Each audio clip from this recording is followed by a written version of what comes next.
Hello everybody. Thank you so much for coming back to my channel. That was a really depressing info and it just turned out creepy. Hello everybody. Thank you so much for coming back to my channel. You may know me as Honey Rags. That's my brand name. Or just Riley because my name is Riley. This is a what sold video. So I've made plenty of these. This one I just picked out I think 12 things from the past couple of weeks that I think are noteworthy sales. What makes them noteworthy? Well, they're just probably not something that not all of you, something that you may not expect to sell for the price that it did, stuff you may not have heard of, just noteworthy sales. Because if I go through like all of my like $18 free people sales and my designer sales, I mean, that's kind of a given. You're probably like, you would all expect those things to sell at the price that they did. So we just kind of picked noteworthy sales. The first thing on my list here is a vintage Wayne C. Zuni. I don't know if I'm saying that right. Sterling silver turquoise Navajo tie. So this is like, you think of like a native traditional, I think these are just called, I just put tie. I don't know if they're called like slide ties or something, but as you can see on the thumbnail, I just put tie. So this I was sitting on forever. I didn't know that it was like special or really worth anything more than like maybe $18. And then I looked on the back of it and I saw a signature. So when I bought it, I didn't even realize it had a signature on the back, and the signature was Wayne C. And apparently those are like collectible. So this sold for $55, which I think was the best offer that I accepted. But some of them sell for like over 100. So definitely keep your eye out for those. This was cool. I found this at the bins. It's a belt buckle that had a coin set into it, like a diamond ring, how it like it's set on 4 prongs. This was set inside the belt buckle, and it was a 1921 coin. This was also a best offer, I believe, of $30 is what it sold for. I think I only had it listed at like $34. So obviously that was a pretty good offer to receive. But yeah, that sold really quickly too. So this is a mini Tonka purse that sold within a couple of days of being listed. So mini Tonka, obviously they're known for their shoes and moccasins. Well, I don't want to say obviously because some of you guys may not have heard of mini Tonkas. But yeah, they're known for their shoes, specifically like moccasin style shoes and loafers and stuff like that. I didn't know they made purses and bags. I mean, I guess it's common sense because it's, leather and they do leather work, but there was nothing crazy special about the bag. It was just, as you can see in the picture, it was a black crossbody with a little bit of like tassel going on in the front, but there was nothing like that stuck out to me. But I looked up mini Tonka bag comps and they were right around, between 25 and 50. So I priced mine at $34.50 and it sold pretty quickly. So I'm happy with that sale. So these ones I just wanted to include because, sometimes like when I'm at the bins or even like a regular Goodwill, I start getting, I don't want to say I get bored, but yeah, I get bored in between finds, and I'll just start randomly looking things up that may have, completely went past me before. A lot of times that I do that, I end up finding something. So, a lot of times like you look at a bin specifically regarding the Goodwill outlet and it just looks like a bunch of like junk, like some old crafts, some old like stuff that nobody's going to want.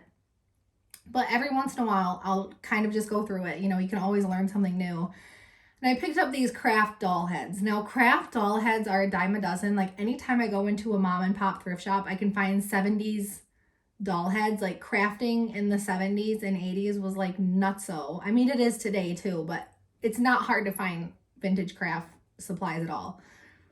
But I kind of looked at these and I'm like, oh, they kind of remind me of strawberry shortcake. And they had a name called like Maisie dolls. So I looked them up and I'm like, okay, the comps are good. They're between like $15 and $25 for a small set like the one that I found. These weighed so little, I probably paid less than $1 for them both. And they sold at $18.90 and they went first class. So you figure I probably made, after fees and everything, like easy $11 on something. It's 11 I don't want to say 11 free dollars, but you guys know what I mean. Like it's an $11 profit that I was just going to completely look past because they didn't look like they were worth anything. So, you know, when I first started reselling, I was very like, I don't want to say when I first started reselling, when I first opened up my brand, Honey Rags, I was very like, I'm going to have a very curated shop. I want all of the pieces to be hand selected and I want them all to, you know, go with like this certain theme that I have in my head. Like I wanted it to be very online boutique-y, but obviously here we are. And what's more important to me than having like such a specific style and having everything perfectly curated is honestly just how many things can I flip. Like I've gotten to that point now where like I don't care. Like you've got an old Ford F-150 tire in your driveway, you want me to come take a look? Like I can probably flip it on the marketplace. Like I don't care anymore. That's the point that I've gotten to, and it's been paying off. This is my first time hearing about this brand when I found these Swedish has-beens.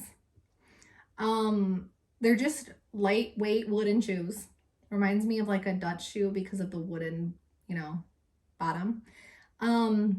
These I listed at $49.50 and they sold within a couple of weeks.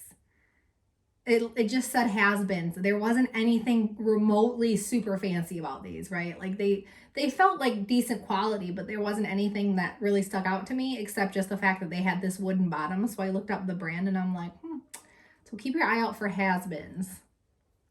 Oh, this one was a nice, I was sad to see this one go, but I love this piece. So this is a vintage 1960s fur trim jacket. It was real fur. This one sold for $62, and I mean, it probably cost me like $14 to ship. And I bought it at the bins and it was pretty heavy. So, I mean, I made a decent profit. But originally I wanted to sell it for closer to like 80, but I ran 25 or 20% off sale in my Etsy closet. And that was just automatically discounted. This one also, okay, so this one is a Neve. I think I've told you guys about Neve a few times, Neve. I've only ever found their jackets. I don't know much about the brand other than that certain patterns sell. I almost always pick up Neve regardless of the pattern, but certain patterns will sell for, you know, like $30 to $50. They're like ski resort patterned, reminds me of like a Coors beer can patterned jackets. Have pretty high, I don't want to say super high comps. I mean, obviously it's $32, like it's not that high, but compared to the regular jackets that I sell for $25, you know, the comps are higher on those patterns. Oh, these are 7 Fam ginger jeans. So everybody knows about 7 Fam Dojo.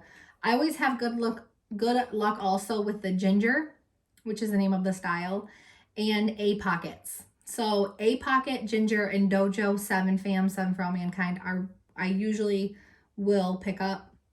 Anything else from 7 Fam I try to leave behind because, you know, it's so saturated. But these I had priced at $30 for probably like 2 months, and somebody offered $25. So I accepted it. This one was cool. So quite a while ago, probably a year and a half, I went to an estate sale and I bought out a Victorian wardrobe. Someone who had collected Victorian clothing her entire life passed, and I contacted the family because I saw in the listing that they said, like, you know, old clothes.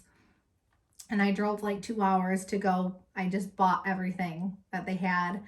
That more than paid off.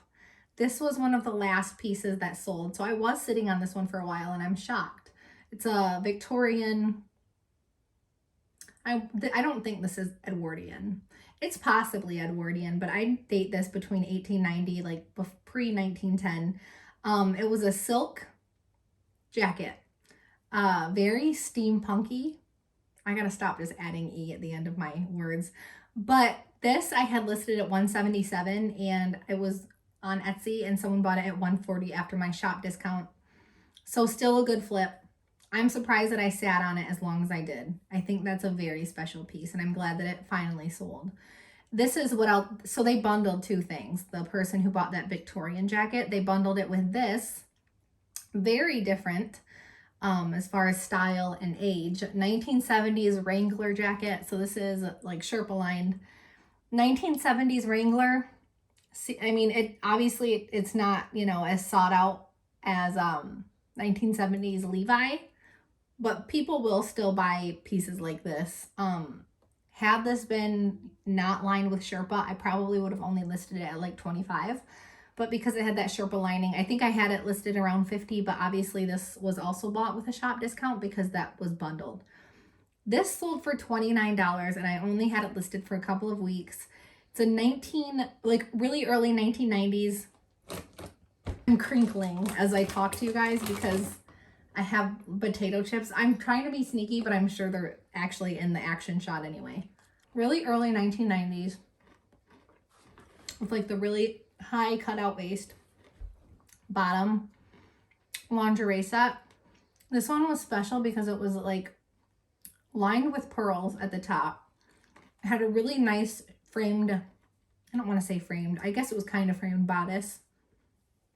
And obviously, like, you get that quintessential high-rise hip that you want to see with like early 90s bathing suits and stuff. This one I priced higher because, I mean, $29 for a piece of old lingerie, like that is higher. Because the purple was like almost iridescent. It wasn't silk, it was like probably polyester, but just the way that it was made was really nice and unique. So I priced that at $29. Yeah. And then here's the last thing I have to show you guys. This also sold on Etsy. So this sold for $29 as well. This was definitely in a haul. This is I want to say this is also early 90s, but this might be like mid to late 80s. I'm going to say mid to late 80s. This is an Avon fashion skirt. I didn't know Avon made clothing at any point, but apparently they did. So this I priced higher, $29, you know, for a 1980s skirt. That is higher because of the pattern. You can find 1980s skirts anytime you walk into a thrift. So that's why it's really important to have an eye and really know like what people are looking for. I have seen a lot of people come and go in the reseller community. A lot of them for different reasons. However, one thing I have noticed when I'm being nosy is that some people will like start picking up like, I don't want to say like anything that's vintage, but they overbuy vintage. And unless it's like pre-1970s or even some 1960s stuff is just so prevalent, you know, it's not valuable just because it's vintage. And some people I think are under that impression that when they first start, at least, that, oh, you know, this is old, this is from the 70s or 80s, it's got to be worth something. Well, that's not exactly true because you can walk into any thrift shop probably in the United States and find 80s and probably even 70s stuff if you look hard enough. So this is like a good example of, this one's pretty obvious because it's like so in your face, but this is a good example of like, I picked this up because of the combination of the pattern and the fact that it was vintage. You know, even though I really like this pattern, if this would have been Forever 21, I wouldn't have picked it up. Like vice versa. If this would have been 1980s, but it would have just been like a solid pink skirt, I wouldn't have picked it up. So that's just me giving you guys like a tip before I leave. If you guys made it this far, I love you. For those of you who follow me on Instagram, the last thing that I really posted over there was my vintage cool t-shirt guy episode series. Like my bins personality. I want to turn that into like a small YouTube short.